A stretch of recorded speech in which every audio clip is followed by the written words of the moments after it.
This is Cydne Bean, and you're tuned in to The Refill. Always raw, only real, authentically our space. Come in empty, leave full.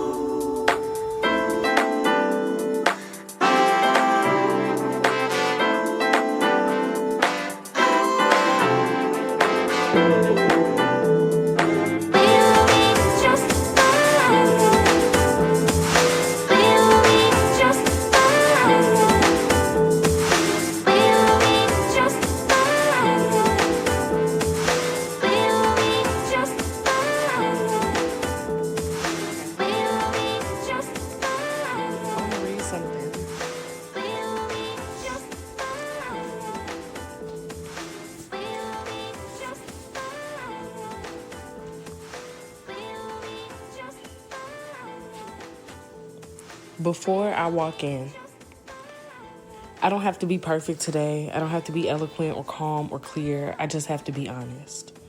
I release the pressure to perform strength. I honor the quiet parts of me, the ones that ache, the ones that question, the ones that are tired of holding it together. Today, I choose curiosity over judgment. I let go of the idea that healing must look like progress. It may look like crying. It may look like silence. It may look like telling the truth for the first time, even if my voice shakes. I am not broken. I am not too much. I am a living, breathing story in motion. And this is just one page. I trust that showing up is enough. I trust that I deserve to feel light again. I trust myself, even when I don't fully understand me. I'm back. I haven't made an episode in a while, so this will probably be a short one because I have therapy in 35 minutes, and then my baby comes home, and But I read this book, and it's such a quick read. I do recommend everybody should read this book. Called How to Hold a Cockroach. Let me make sure I tell you the author's name correctly. By Matthew Maxwell. Okay? How to Hold a Cockroach, a book for those who are free and don't know it. He talks about this boy and all the things the boy was taught about the world. And it's beautiful because he says it in 100 words or less. So it's like, man. And all the things he was taught about the world, it changes how he holds space and how he holds things, including cockroaches. Okay? I had a homework assignment from my therapist to do an exercise about how to really figure out who I am for myself and kind of put it out there and put it on paper. And I did that. And it was eye-opening, but it didn't stick with me well. I'm only going to say that because it didn't really take me to any different spaces. But I did learn how to trust myself a little bit more throughout that experience and figuring out more of who I am. And I think that helps because then it helps us make sound decisions and whole decisions, right? Okay, so that happens. And then this book comes the day I have this appointment. So it's kind of cool there, like to see how like the spirit of the world really moves for each of us. So if it inconveniences us at any point, it's because it's probably working for somebody else's favor somewhere else. So it's like, I don't know. The book, like it changes how I look at stuff because now I see the world as a bunch of moments that is benefiting somebody somewhere. It's not always going to be us. And it's not always going to look like what we want it to look like. But just because you're not benefiting or you don't feel like you're benefiting in the moment doesn't mean you're not. And it doesn't mean that somebody else is not. I hold a lot of grace for people. I hold so much space for people on a regular basis, but I have a lot of issues holding that same grace and space for myself. I perform more than I am present. And those are things about me that I don't want to claim anymore, that I want to say that I am me in all moments, and I'm not afraid of that. My biggest thing has also been validation. Like, I seem to feel like I need that, and when I'm denied that, I feel like it's my fault. How can it be your fault that somebody else has a feeling? Like, you can do things that people will feel yes, but like, I can't create that opinion for you. I'm just saying, like, I could give you a hug, and either that's going to make you disgusted with the fact that I think I can hug you, or it's going to make you embrace me back. But I don't pick which one that makes for you. So with that same thought process, it really had me looking at how I see validation, how I see truth, how I just look at myself. Am I living my life, or am I living the life people told me I was living? Am I doing the things that I'm feeling inclined to do, that I feel like are benefiting me, that make me happy, that make me feel safe, that make me feel protected, that make me feel like moving forward? Because everything's not even going to make me feel happy, but like, am I putting myself in a position to shut down? Am I causing my own distress right now? Is there something I can do about how I feel and how I want to move? Just that thought alone, just framing that mindset is really where it all comes down to for me.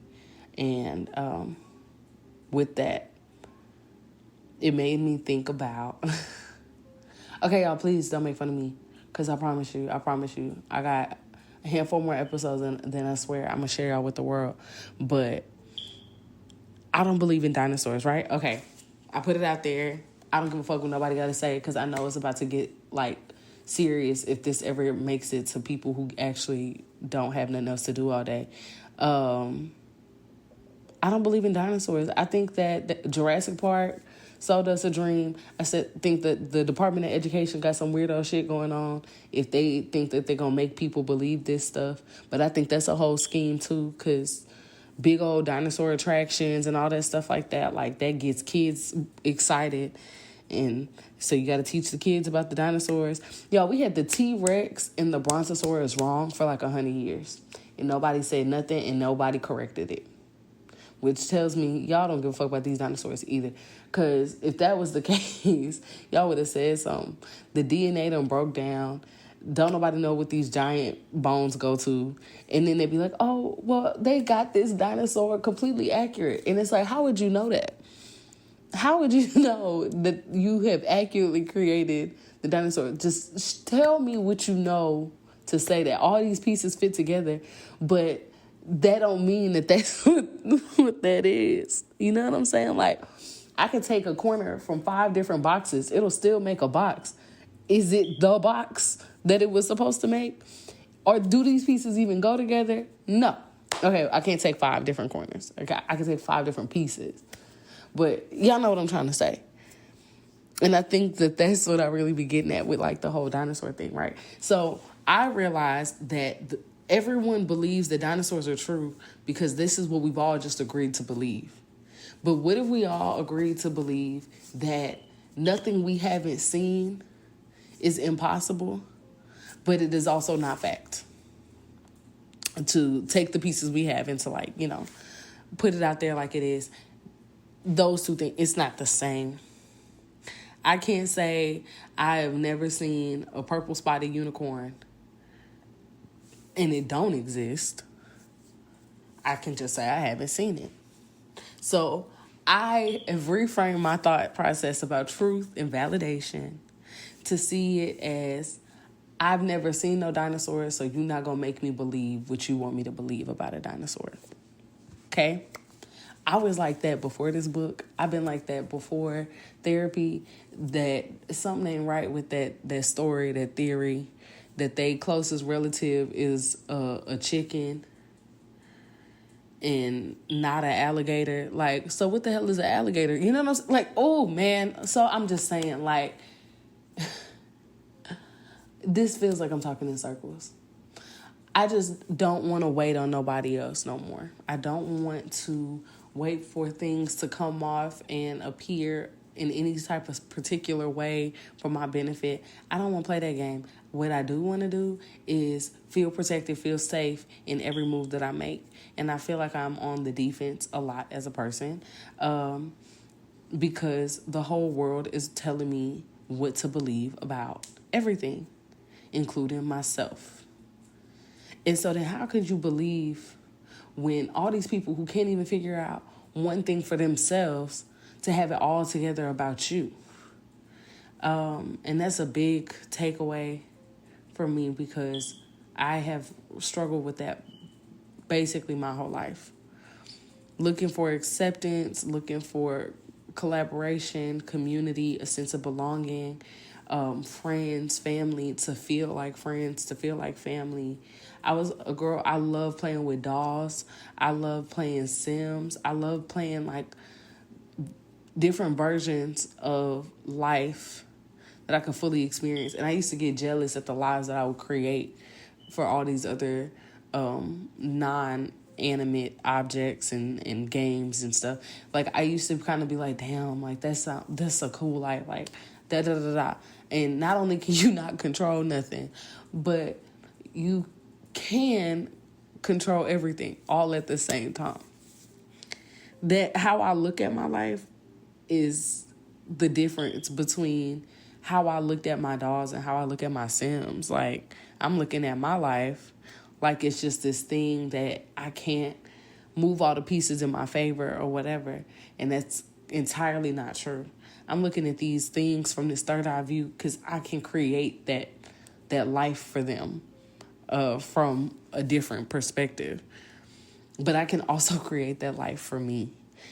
If somebody comes and treats me bad, if somebody wants to piss me off for today, if anything feels like it's really in my way, let's really discuss my way. What is that? Like, what is my way? What is Cydne's way? Okay, and then how is this something that's not going your way? It ain't even over yet. And I can constantly say that to myself. So with that being the thought pattern, that being the narrative that I've created, now I have controlled all the pieces in my favor. Oh, it's so beautiful to think of life as, what is this really doing to me? What is really going on? How do I really feel? And all of that is right. All of that's right, even when it's delusional as fuck. Like, and I promise you, expect to see a delusional ass version of me, y'all. Like, it's not even just gonna be a hee hee ha ha moment no more. Like, expect me to. Okay, I'm stuck in traffic.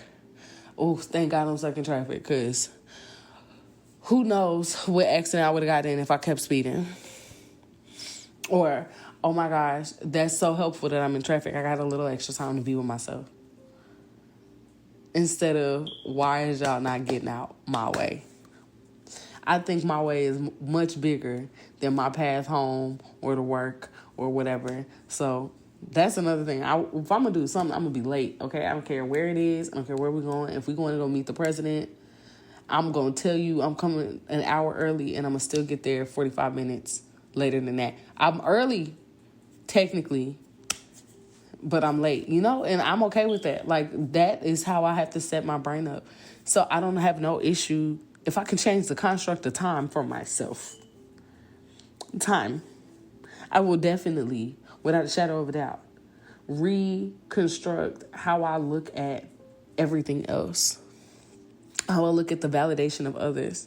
Because, like, everybody can't be wrong, but everybody damn sure ain't right. You know what I mean? And that's the biggest thing for me, is that I know that I don't have all the answers. I hate when people be like, oh, you think you know everything. I don't know, period. I don't know a damn thing. I don't know shit. I don't know her. I don't know him. I don't know me. I don't know you. Like, I don't know.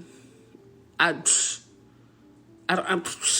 don't know. I have to ask ChatGPT damn near everything. Okay. I was sheltered as a child at some points. A lot of the mistakes I made, I still can't tell you why or how that happened. I don't fucking know. So if I don't know, I also don't know if you know.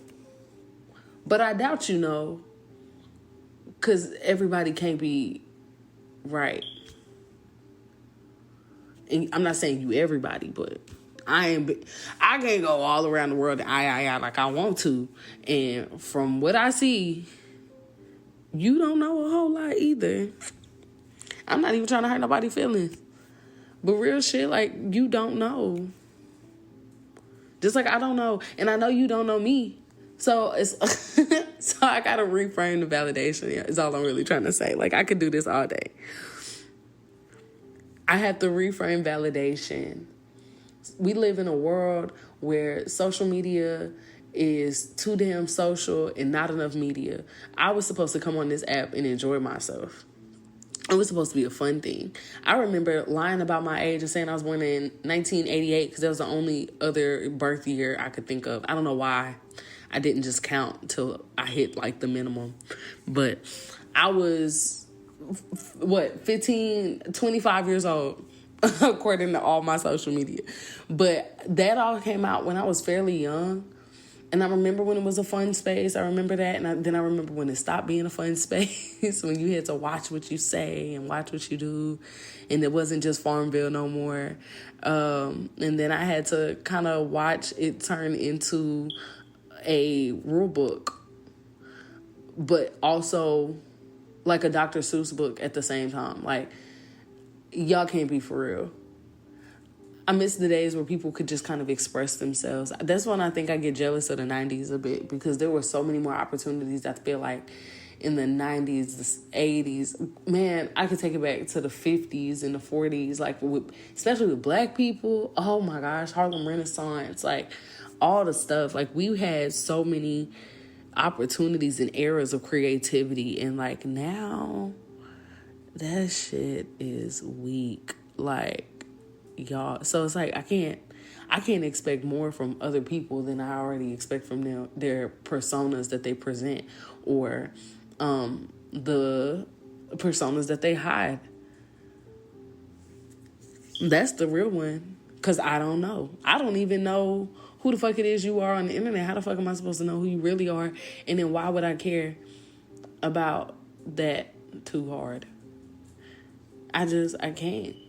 This is the first time I've said shit like this out loud. So, like, forgive me for kind of repeating the same, like, epiphany. But I am, firing at all cylinders right now.